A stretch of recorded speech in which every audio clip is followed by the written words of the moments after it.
धन्यवाद पिता आज के सुंदर बाइबल अध्ययन के लिए जो आपने हमारे जीवन में दिया। उन्हें दे खुदावन आज का ये बाइबल अध्ययन हर एक के लिए आशीष और बरकत का कारण हो। यीशु नाम से मांगते हैं, आमीन। हम पढ़ेंगे उत्पत्ति की किताब 39 अध्याय, यूसुफ और पोतीफर की पत्नी।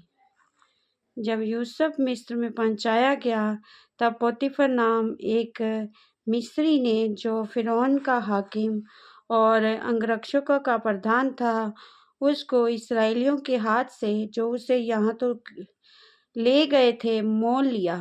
यूसुफ अपने मिस्री स्वामी के घर में रहता था। यहोवा उसके संग था, इसलिए वह भाग्यवान पुरुष हो गया। और यूसुफ ने के स्वामी ने देखा कि यहोवा उसके संग रहता है और जो काम वह करता है उसको यहोवा उसके हाथ से सफल कर देता है।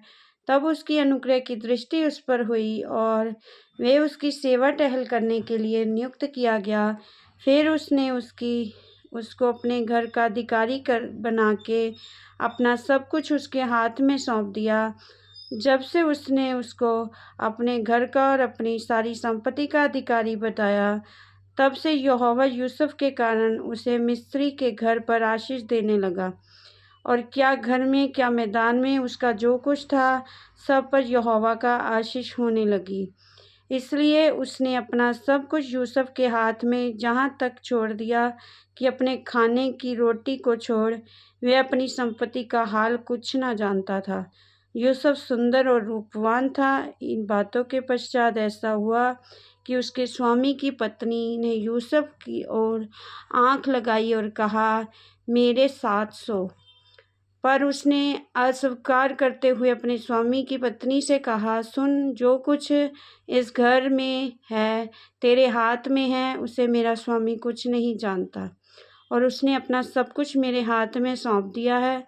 इस घर में मुझसे बड़ा कोई नहीं और उसने तुझे छोड़ जो उसकी पत्नी है, मुझसे कुछ नहीं रख छोड़ा। इसलिए भला मैं ऐसी बड़ी दुर्दशा करके परमेश्वर का अपराधी क्यों बनूं?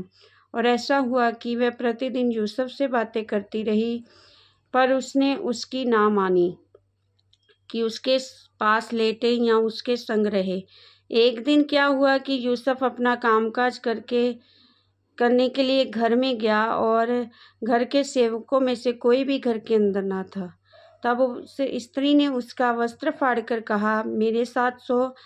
पर वह अपना वस्त्र उसके हाथ से छुड़ाकर भागा और बाहर निकल गया। ये देखकर कि वह अपना वस्त्र मेरे हाथ में छोड़कर भाग गया, उस स्त्री ने अपने घर के सेवकों को बुलाकर कहा, देखो, ये इब्री मनुष्य तो हमारा तिरस्कार करने के लिए हमारे पास ले आया गया है। वे तो मेरे साथ सोने के मतलब से मेरे पास अंदर आया था और मैं ऊंचे स्वर से चिल्ला उठी और मेरी बड़ी चिल्लाहट सुनकर वह अपना वस्त्र मेरे पास छोड़कर भागा और बाहर निकल गया।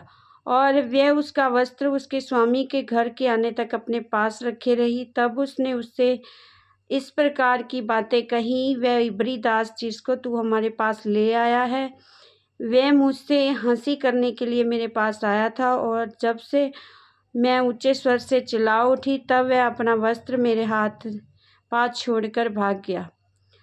अपनी पत्नी की ये बातें सुनकर कि तेरे दास ने मुझसे ऐसा काम किया, यूसुफ के स्वामी का कोप भड़का और यूसुफ के स्वामी ने उसको पकड़कर बंदी गृह में, जहाँ राजा के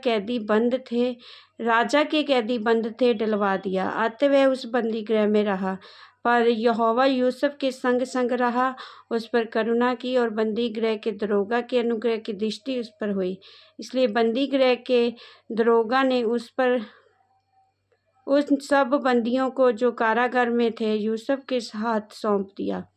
जो काम वे वहाँ करते थे वह उसी की आज्ञा से होता था। यूसुफ के वंश में जो कुछ था उसमें से बंदी गृह के दरोगा को कोई भी वस्तु देखनी ना पड़ती थी, क्योंकि यहोवा यूसुफ के साथ था और जो कुछ वह करता था यहोवा उसको उसमें सफलता देता था।